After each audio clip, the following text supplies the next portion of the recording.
It's time to talk about the third house and the fourth house. And after we understand and are familiar with what each one of them represents on its own, we can talk about how to interpret combinations between the two. So, how would houses combine? Well, the simplest way is if the lords of those houses combine. Every house is created by a sign, and every sign has a planet who owns it. And since planets can come into conjunction with each other, etc., they can form combinations, and that's how houses can form combinations. So you could have the third lord in the fourth house, for example. That's one way to combine the third and fourth houses. Vice versa, you could have the fourth lord in the third house. You could also have the third and fourth lords conjoining each other somewhere, or mutually aspecting each other somewhere. Those are what I would call the simple ways, because it's relatively easy to look at a chart with the basic knowledge of how to decode a chart and see that. But there is a less simple way as well, and by which houses interact with each other. And that happens by them coming in order in terms of how prominent they are and how positive they are in your chart. So for example, if your most prominent house is the third house and your next most prominent house is the fourth house, then what you have is the fourth house supporting the third, which is very, very similar to the third lord being in the fourth house. Or vice versa, if the fourth house is the most prominent in your chart and the third is the next, then you have the third house supporting the fourth, which is very similar to the fourth lord going into the third. So this is less simple to detect. It's not as easy just with rudimentary knowledge of charts to notice which house is the most prominent, which is the next most prominent.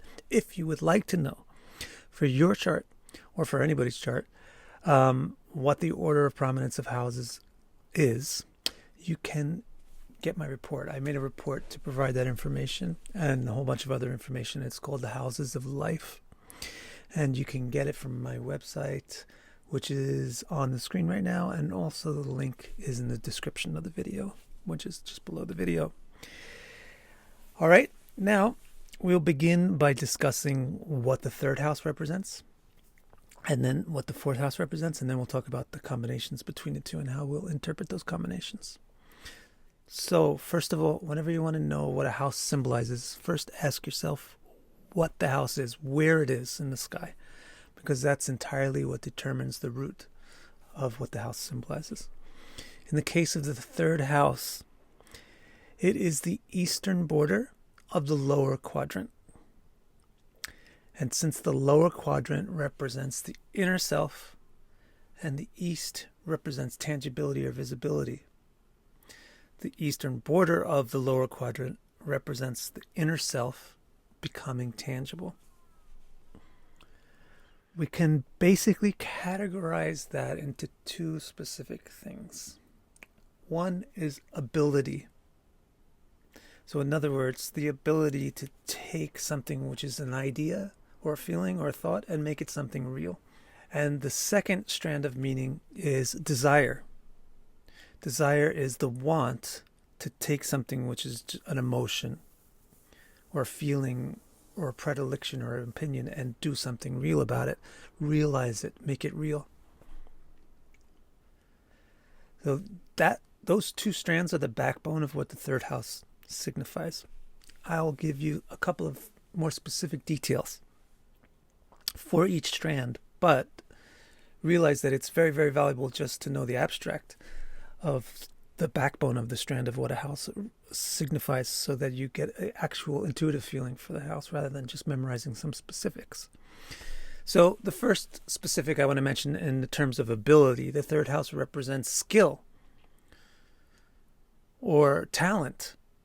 That's another way of saying ability, but let's just make it clear that skills and talents are highly, highly, highly dependent upon the nature of your third house. Another thing about ability is that it means strength. How the inner self will come out to the real world, it requires effort and strength. It means muscular strength for sure, and it also in general has to do with assertion. And that kind of strength, the assertiveness and that kind of expressiveness, assertive expressiveness or outwardness or extroversion and force. And the third thing I want to mention as a specific about the third house representing ability is that therefore it represents your will. Will is basically strength on a non-muscular level. So the third is a house for willpower, determination, discipline, the feeling that I'm going to get this done no matter what. I'm going to achieve this goal. I'm going to check this off my list. I'm going to accomplish this task. That's the third house feeling. And hence it has a lot to do with courage and bravery. Because it's the feeling that I will face any obstacle and overcome any obstacle to achieve this thing. So those are the very important things to understand about the third house as it pertains to ability. It's all about the inner self becoming tangible, which means the ability to make the inner self tangible, which means skills and strengths and assertions and the ability to generate force and the willpower and the discipline and courage. Now on the other side, the other strand of the third house is desire. So this third house is a passion place. It's a passionate place. You have to have passion to motivate you to exert your strength and express your desires and keep going and have discipline. It also means motivation. It also means ambition. And it also means lust. Another thing about desire. Desire has to do with individuality. Because desire is always based on what you want. So the third house is a very I-centric place. And it's concerned with fulfilling my desires. The eastern side of the sky is the self side of the sky. And the fourth house is the inner being. So the fourth house, the lower part of the sky, moving towards the eastern part of the sky, is how we feel about ourself. So it has to do with our sense of independent identity, our ability to be independent, our ability to make use of freedom and grab hold of freedom and want freedom and keep freedom, our ability to not be afraid of being different, expressing what we want and going for it and not caring about anybody else. And finally, this strand of the third house representing desire, this is why it's the house of competition. It's passion, right? So passion is based on individual desires, and competition is the effort to accomplish your individual desires, even though a whole bunch of other individuals might be competing with you for the same thing. So the third house is where we have the ability to deal with competition and competitors and peers. This is why it's the house for your siblings, because the siblings are your peers who you compete with for your parents' affection and attention. And also this is why the third house this is one of the reasons why the third house is the most athletic of the houses. So now you know really what you need to know about the third house. And it's very interesting. I hope you agree that it's all based on these two strands of symbolism, ability, and desire, which is all based on this one root of the fact that the third house is on the eastern side of the lower quadrant. And so it signifies how the inner self makes itself real and pertains to me. Now that we have that sorted out, let's do a similar analysis for the fourth house. The fourth house, where is it?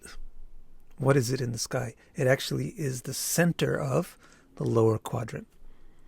So it epitomizes the lower quadrant. And the meaning of the lower quadrant is the area of sky that's below the ground. So this is the inner being, the inner self. When we speak about inner self, we should create three strands of meaning. The first one is emotion. The second one is privacy. And what else is below the ground its roots, and the inner self also means what you're founded on the inside. So these three strands of the fourth house are essential to understand and remember what the fourth house represents: emotion, privacy, and roots. I'll give you some specifics for each strand. First of all, for emotion, let's say that the fourth house is the house for happiness. Of course, it's the house for all emotions, but we can judge that by the quality of the happiness. So another way to put it is the fourth house is the house for our mental and emotional health. Another thing about emotion is the key aspect of emotion, which is love, how emotion flows towards another person. So the fourth house is super, super important for seeing how devoted a person is, how devotional, how loving. And these topics of love, etc., is feminine in its nature. And the fourth house is a very, very fundamentally feminine house. So on top of seeing how devoted and loving a person is, you'll see also how mothery they are, and you'll also see things pertaining to their mother and how they are at mothering. On a side note, you'll also find quite often the fourth house is very instrumental in producing very beautiful people. And it's for this reason as well. Now let's take a look at some of the specifics that are important to note about the privacy aspect of the fourth house. This is why the fourth house is the house of shyness or modesty, because it's below the ground, the part that you don't see. So it's the part that you withhold, the part that you don't display about yourself. Also, the fourth house represents your actual home, because your home is your private spot. Not just home, but anything which is private to you.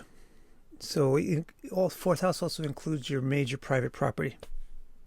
Anything which is yours and you keep it to yourself and you own it and you protect it, that kind of property.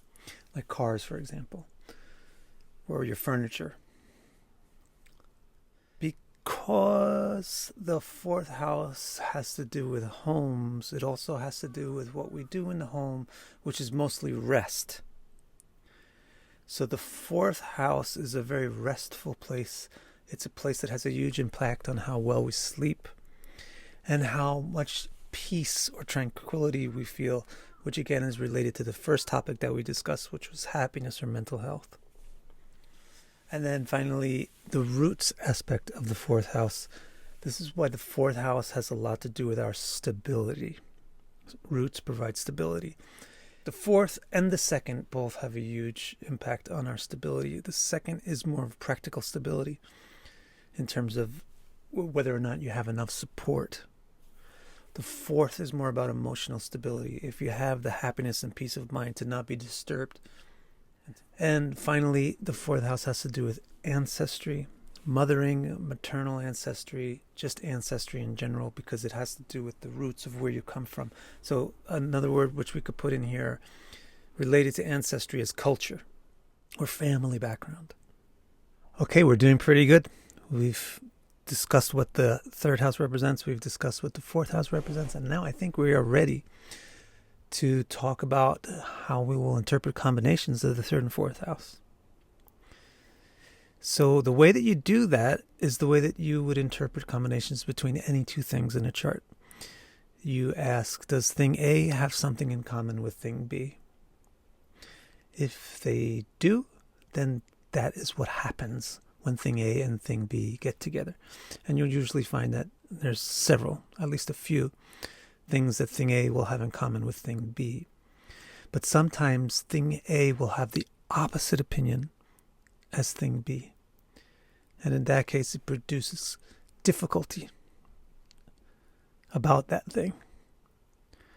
But in other cases, thing A and thing B will have the same opinion about something, and that will produce prosperity about that thing.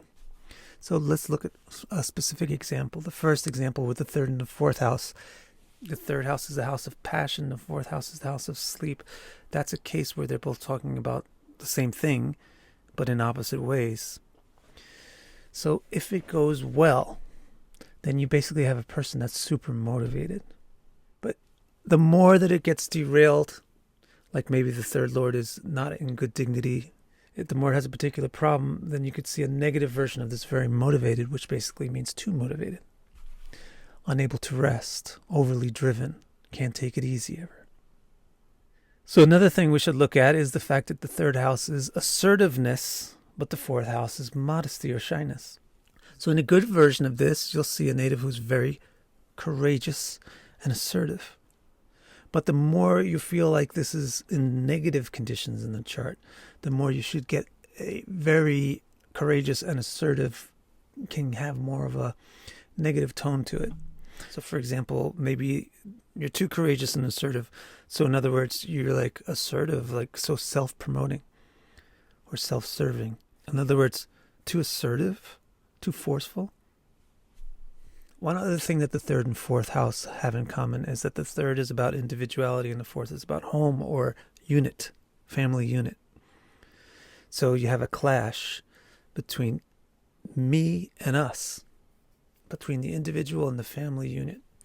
If it goes very well, if you feel like this combination is in very good dignity and under very good aspects, etc., or in a very good chart, then you'll see a person who's very free. They have a lot of freedom. If it goes poorly, then you see a person who's too free. They always need to be free, so they'll be reluctant to settle down. They'll be reluctant to commit to anything. Another issue with third and fourth house is that third has to do with lust, and the fourth has to do with love. You could consider this to be the same or opposite, and it's kind of both at the same time. So the reason why it could be the same is lust and love are basically very similar. But the reason why it could be considered opposite is because lust tends to be what you want out of the love, and love tends to be what you want to give. So how do you interpret this? In a good situation where you see the third and the fourth lords are in good conditions, then you expect somebody with like nice, strong libido that exists and persists for a long time, and they have a healthy, active sex life and a healthy, active love life. They are youthful and passionate in their romance. If you see it in negative circumstances, a combination between the third and fourth house, then you should put a negative slant on that youthfully passionate romance. So like childish, like when are you going to grow up and get mature about romance? So in other words, it would mean that they're not interested in commitment. They're not interested in anything sophisticated. They're very base and temporary in how they want to enjoy lust and love. And another way that lust from the third house interacts with the fourth house is definitely positive. And that's the fact that the third house is being lust, but the fourth house is property or things you can own. So lust means things that you want, and fourth means things you can own. So you do expect a native with third and fourth house combinations to have strong desires. And they'll be ambitious. They'll want to get things. And having a lot of ambition goes a long way to being successful because it gives you a lot of drive and motivation. So people with third and fourth house combinations are usually willing to fight, to conquer or overcome obstacles so that they can get the things that they always wanted to have. So there you have the 5 key aspects to bear in mind when interpreting a chart with combinations between the third and fourth house. It's highly dependent upon the circumstances of the chart and of the third and fourth lords themselves. But here's the basic framework that you work with. I hope that you enjoyed it, and subscribe to the channel so that you can get more content like this. I have already done all of the first lord with all the other houses and second lord with all the other houses. Now we're starting in the third. Thank you so much. And don't forget, if you want to know what your house order is, maybe you don't have the third lord in the fourth house or the fourth lord in the third house, but maybe fourth house is the most prominent house in your chart and the third is the next. So if you want to find out that for sure and see what your house sequence is, don't forget you can get my Houses of Life report at my website or linked in the description below. Thank you so much.